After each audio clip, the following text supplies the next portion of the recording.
Gallant and the fly ribbies, Rivieras look grizzly, you know we come through something mean. Second conditional acceptance. Yeah, I got cut off last time. I'll try and find out where I was. Okay? 84 mopeds, blue and white procasts. Just started buffing, got instructions from my old head. Cold bed, Wally rocking niggas trying to throw threads back in the woods. Church ab on the jukes. Shell toes, black and white, no laces in them. Pat, you edition had his whole face in them. Straight leg denim. Yeah, right there. Kareem Lake colors, low cut, suede tip. So, Stan Smith, lay sick. you gotta find out what law.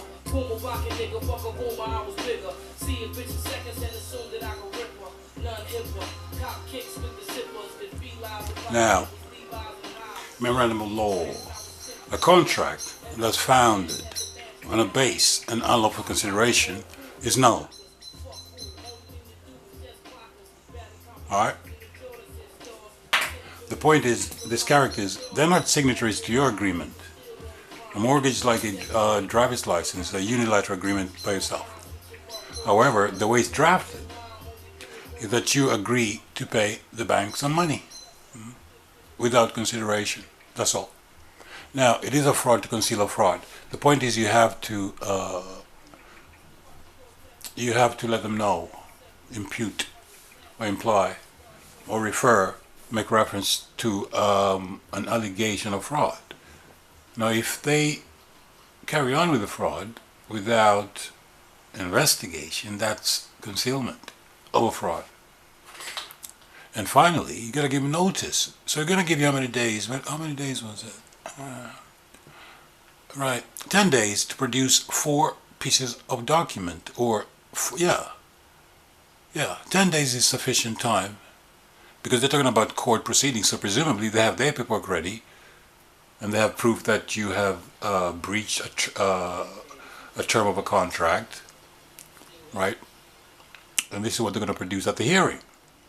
So obviously, within this bundle that they have, they're going to file in court, it's going to confirm the amount that they say you owe. It's going to have the letter of authority that they're the proper representative. It's not the other ones who represent the bank, right?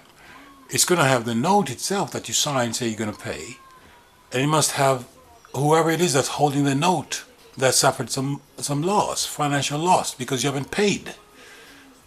How easy is that? Right? And then you tell them you got 10 days to produce this stuff.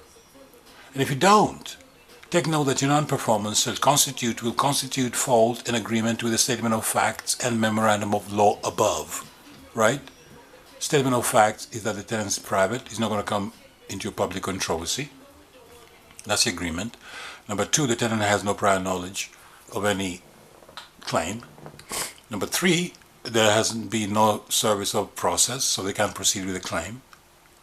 And number 4, you're willing to settle in private. They agree with that. Number 5, they agree with the law that applies in this instant matter. Okay? Now, if they agree with all that, then they also agree that their position is in error, number 1. Their purported claim is in abandonment, number 2. And they shall cease and desist with any further actions, number 3. And they'll stop and correct the error and give you notice of such correction within 10 days. So instead of saying, if they don't have the items that you require to satisfy the claim, then they have to accept their error and send you notice of error within 10 days. That's how you do business. How easy is this? And please correspond with us directly for prompt remedy and make no further contact with the tenant. And finally, we accept service by recorded mail, special delivery only. So when they send our advocacy franked mail, it goes back. We don't accept franked mail because we serve all our instruments properly, effectively, using a recognized process server. Franking mail is not recognized. You cannot frank summonses or warrants, things like that. Anything of any value, okay, cannot be franked. It has to be served properly by hand, using a recognized process server, or using the post office. Okay. because the reason why I use the post office is so they don't make any false representation using the post office. You see, they cannot make unfounded claims if they're recorded. That's why they frank it. Because when you frank it, you pay 2p. Okay, it's not effective. However, if the recipient opens it and answers any of the issues in there, thus subject matter jurisdiction is gained. There you go. That it means that you acknowledge that this legal fiction exists, that you acknowledge that you're the legal fiction who's been addressed to, and you're the dead guy on the account. You're responsible or liable or stand as surety for this Roman account ledger.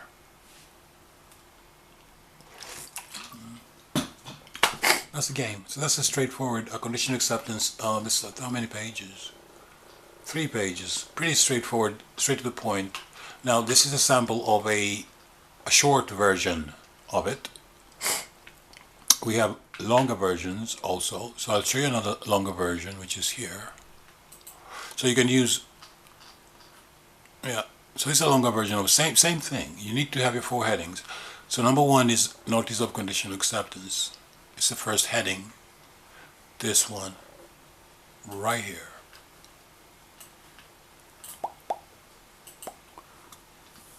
Number 2, statement of fact, right there. And number 3, it's a memorandum of law again. How easy is this? Number 4 is always notice of fault and counteroffer. If they're making you offers, and you're not making counteroffers, instead what you're doing is whinging and whining and moaning and crying and causing a controversy and causing dishonor in commerce by acting like a little bitch. Stop doing it.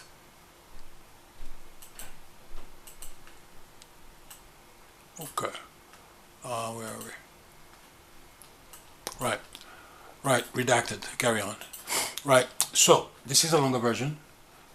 Same situation. However, this was not a letter from solicitors. This was from I believe a bailiff of some sort, but to do the mortgage still. So this is how we played with this one. So first of all, you acknowledge receipt of your communication of the, this was September, whenever the date it was, and then we go into the lack of understanding of the nature or cause of the claim. So this one was dropped in this way. I lack understanding of your intent in these apparent demands, and therefore cannot lawfully fulfill them. What they did was write to somebody we knew and said, listen, the bank says you owe them some money for a mortgage. We're going to come to your house on this certain day, so you can come and deal with the issue. Now the homeowner was in a panic that the bailiffs are going to come and take their house. I'm saying this is ridiculous. It's a joke. I wish I had the initial letter, but I don't keep the originals. I don't keep those documents. But I wish I could show you what they're written to. Anyway, the gist of it was that we're going to come on this day. You owe so much money, £800. If you don't cough up £800, we're going to take your house. And I tried to explain to the homeowner that that's ridiculous. No one is going to take your house because you owe £800. Chill out. Stop panicking. Grow up.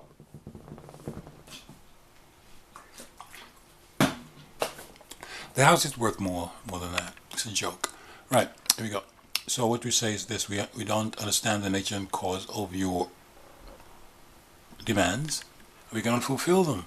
So I thus seek clarification of your documents so I may act in concordance with the law and maintain my entire body of inalienable and indefeasible natural rights. So you always want to reserve your natural rights, your indefeasible rights, the ones that cannot be taken away from you. They're going to be separated from your physical body. Okay? Now, it is important, we told the fool, that you consider the contents of this notice with due care. It's called due diligence. And you should correspond in substance. Alright? So when you write to these people, same principle applies. You cannot copy and paste instruments. They cannot send out the official forms neither. So let them know I need you to deal with the issues that I raise, because I'm dealing with the issue that you raise, point for point, right? So if you write to me, you need to correspond with something in substance, because the nearest official form will not suffice and will receive no recognition without dishonor on my part. If you need to put down without commercial dishonor on my part, you can do that if you choose. Let's see. ABC. Alright.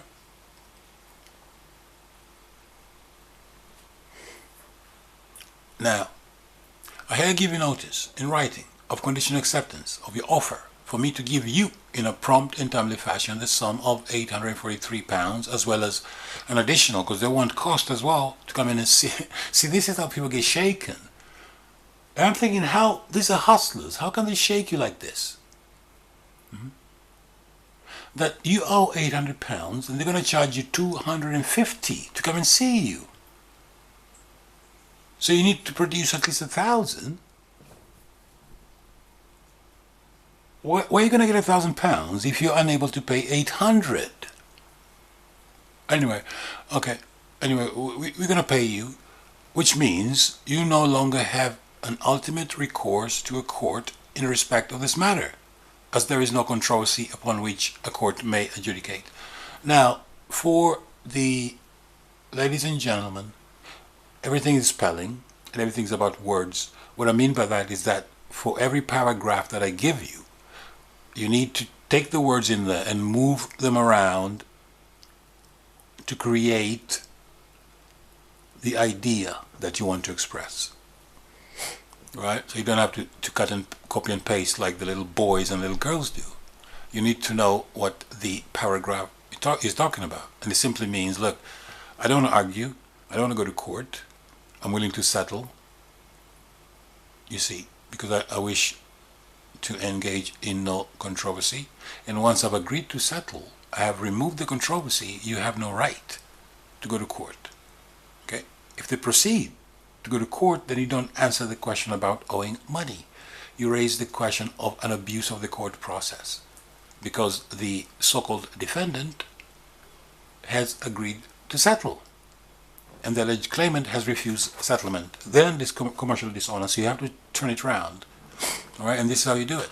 So, as you make various allegations and demands upon me, please take kind note that you, that's the representative, and all parties associated, that's the bank, will be found at fault, thereby removing any and all lawful excuse on your part for proceeding, you see, in the event that you fail to correspond within the 10 days or 3 days in this instance, you see. If they fail to give you the below, same situation for 4 pieces of paper that they never have. So I here now wish for sight of number 1, certified copy of the note that I did sign, that your principal, the bank, claims is at default. We use fault, we don't use default. However, there's legal fiction. A bailiff man is not going to know the difference between fault and default. So you can slip this in here for him. However, when you're drafting your statements to use for court or adjudication, then you don't use such words like default. Use fault, because a default is legalese. Right. Number 2, we need to see documentary proof by way of bookkeeping entries that the account is in arrears. Yeah. Number 3, certified copy of the power of attorney that authorizes your actions. And finally, the authority that gives you an obligation to gather information regarding financial circumstances of persons living. Because this cheeky bastard had sent in with the claim or request some sort of financial I don't know what it was, but it's some a form where you have to fill to show how much money you earn, and they're going to decide how much they're going to take off you. So we asked him, by what authority is he able to do this? So if he gives us those 4 documents, then of course he can come and get his money whenever it was. So we need to see this within 3 days. So with this one, the statement of facts to do with this particular case was that I you put your appellation there.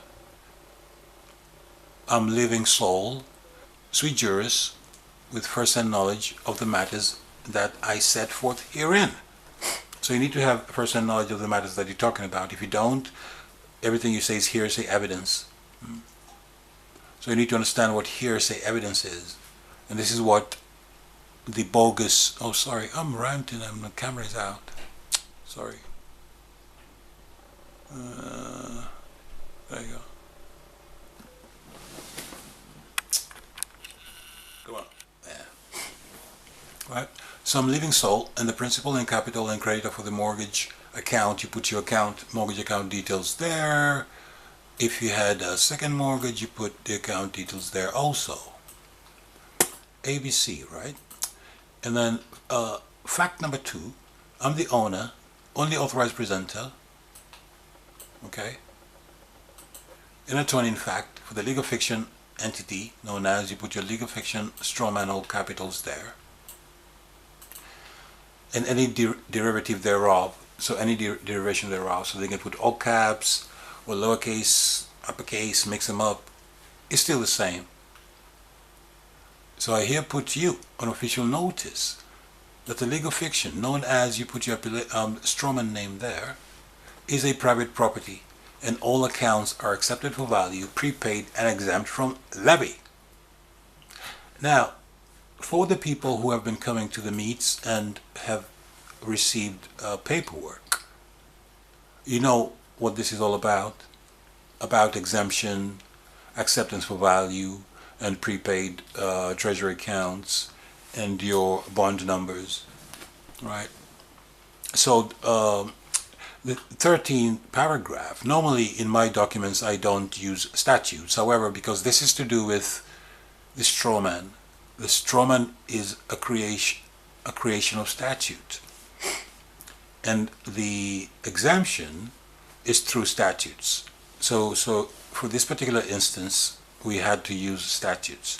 And let them know that the strawman, in this instance, is under organization and indemnification through the United Kingdom Treasury account by operation of the Bill of Exchange Act. That's the first act that you can use to do your acceptances and set-offs and discharges, right? So the Bills of Exchange Act of whenever it was allows you as a private banker to create bills of exchange. However, they have to have the requisite things on them that the statute says a bill of exchange has to have for them to be valid. So you're going to sit down and see what a bill of exchange requires, and you're going to create some, and you can do business with them. Okay, the Bankruptcy Act of 1869. So when the corporation went bankrupt, they exempted the people from responsibility, but the strawman is still responsible for the debt. And then the Gold Standards Act is when money was removed from currency, and fiat currency came into effect fully. Right, so there is no money, so you cannot pay anything. However, what you can do is discharge charges. You can do that by using your exemptions. All right. So in this instance, I did tender 2 promissory notes, which did receive acceptance by the man known as the CEO of the bank, without a citing of dishonor or deficiency. So when you do your flipping act, who the hell is that?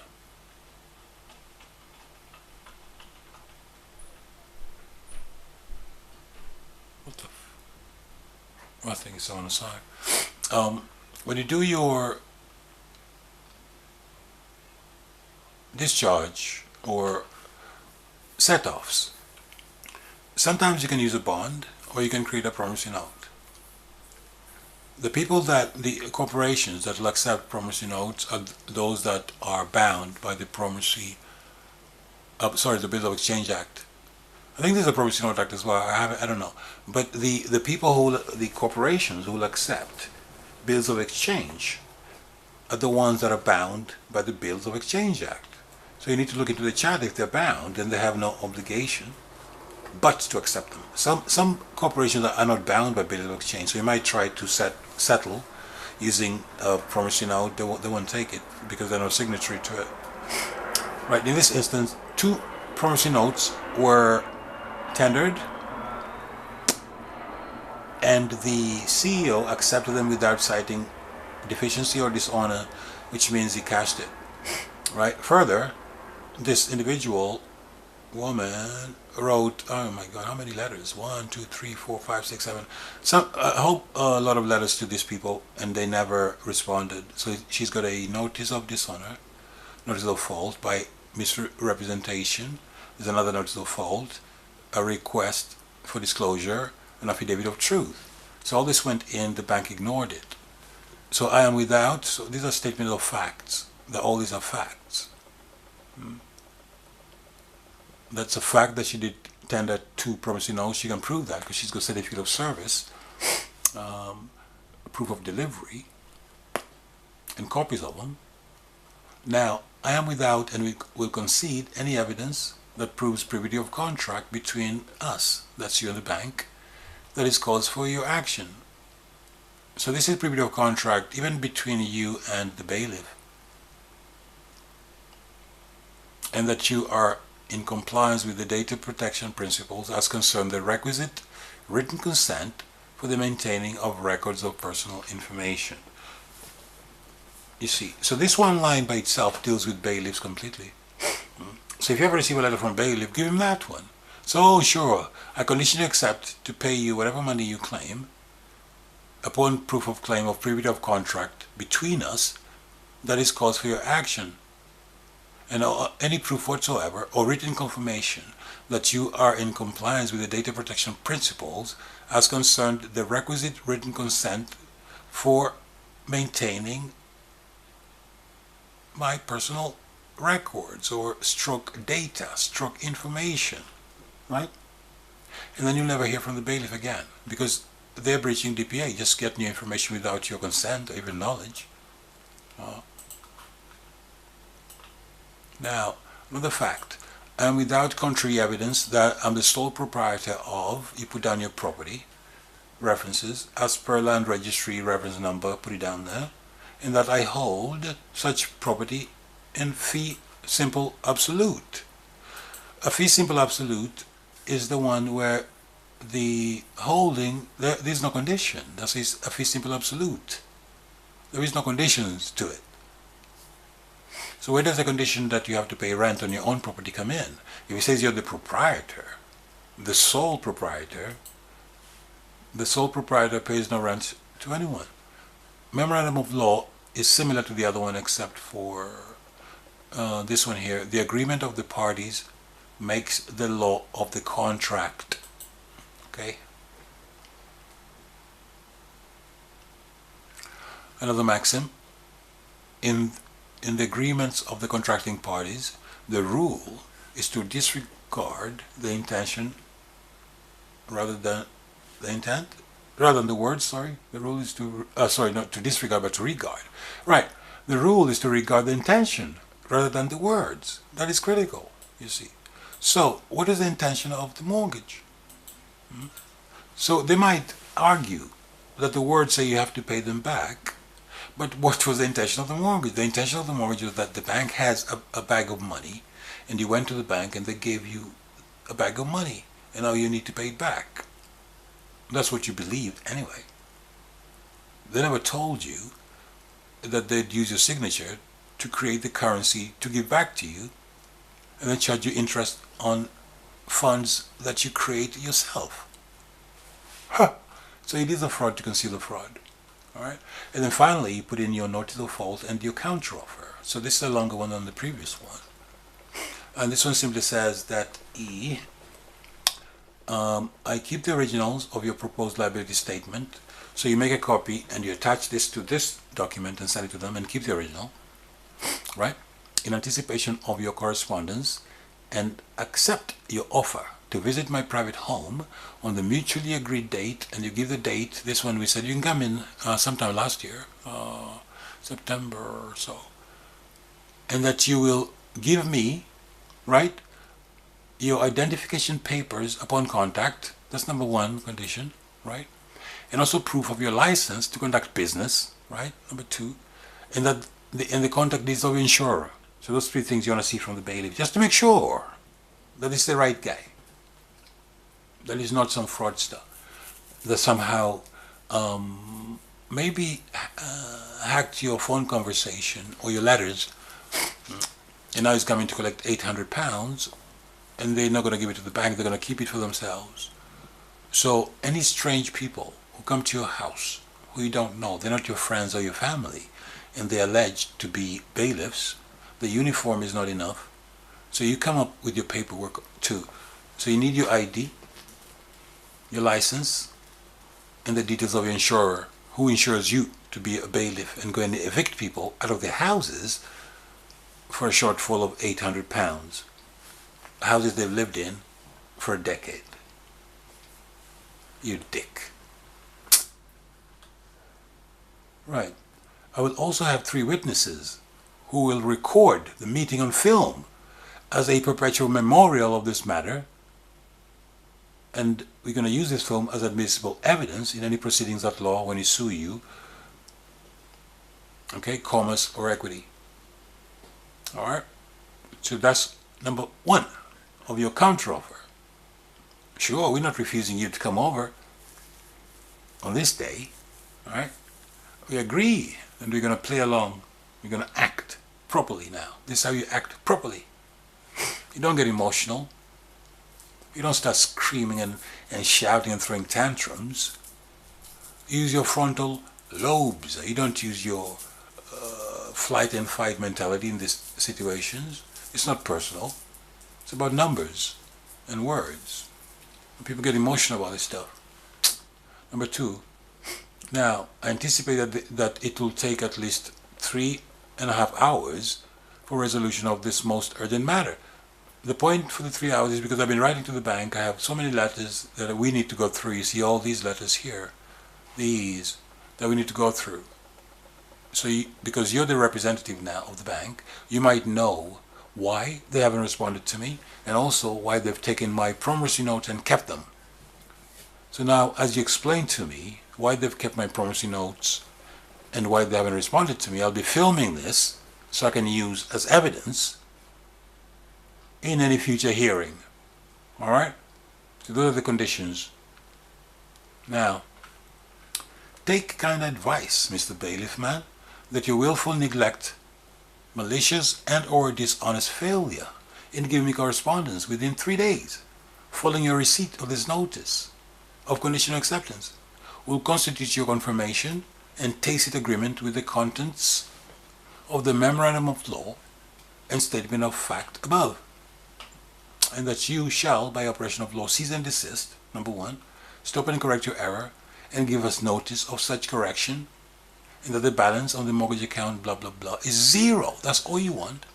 If I don't receive my, what are they? Where are they? The condition accepted 4 documents. If I don't receive 4 documents within 3 days, then I expect to see something else, which is notice that there's been an error. Oh, I'm sorry, we've corrected our error, and the balance on this account is now 0, and we're not going to bother you with our bogus claims any further. That's how commerce works. Acceptance. Right now, please serve me your prompt correspondence by special delivery only at the post that I give exactly as follows, and you have to stick to how you accept service of process. Some people are still using military grid, which is the zip code, postcode. It's a zip code. It's a military grid because you're at war. So if you're going to use those, we put them in bracts, because bracts removes it from the document. Okay. Now, next one. I'll deem service by any other means as defective. So if you frank me mail, it's going to be defective. If you use a pigeon to send me this letters, it's going to be defective. If you use a dog, it's going to be defective. Okay. Such correspondence brought by a pigeon, a dog, or frank mail will receive no recognition without dishonor on my part,